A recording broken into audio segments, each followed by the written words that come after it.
Have you ever wondered about this whole insane gluten thing? What's it all about? What's all the fuss? Well, in this video, I'm going to give you the lowdown on gluten, if you should eat it, if you shouldn't, and why. Let's get to it.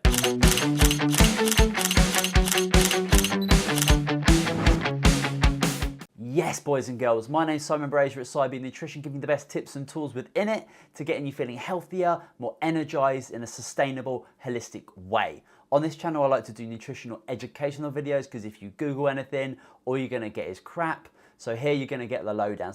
So consider subscribing and hit that notification bell. Let's get to the video. Wheat is made up of many different, very hard to digest proteins. One of them is gluten. What is clear from the science community is that wheat provides food for the dangerous bacteria that live in our gut. If we continue to feed them, they're just going to grow and grow in numbers. What is important to talk about is how are human beings able to eat wheat at all? Eating wheat is a pretty new thing for humans. We've only been doing it for about 10,000 years, which is actually a tiny portion of our human evolution. We simply haven't had the time to evolve to dealing with the consumption of wheat. And that is why there are over 200 bad health effects from eating it. Through fecal sampling, we know that there are 94 different bacterial species that live in the gut commonly that help break these proteins down. This tells us that as humans, we do not make anything inside of us to help break down gluten and these other proteins down sufficiently. But we have bacteria, and it's these guys that help humans break down and digest foods that we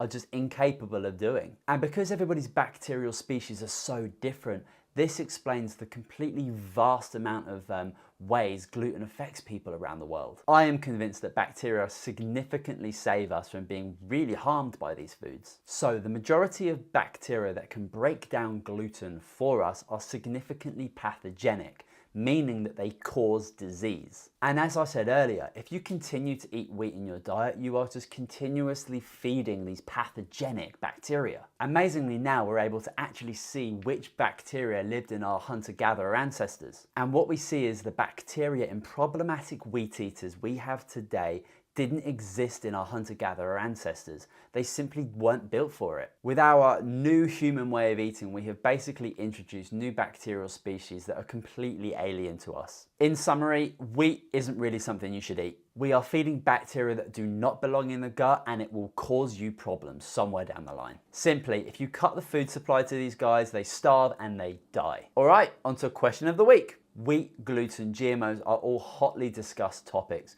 What are your thoughts on it?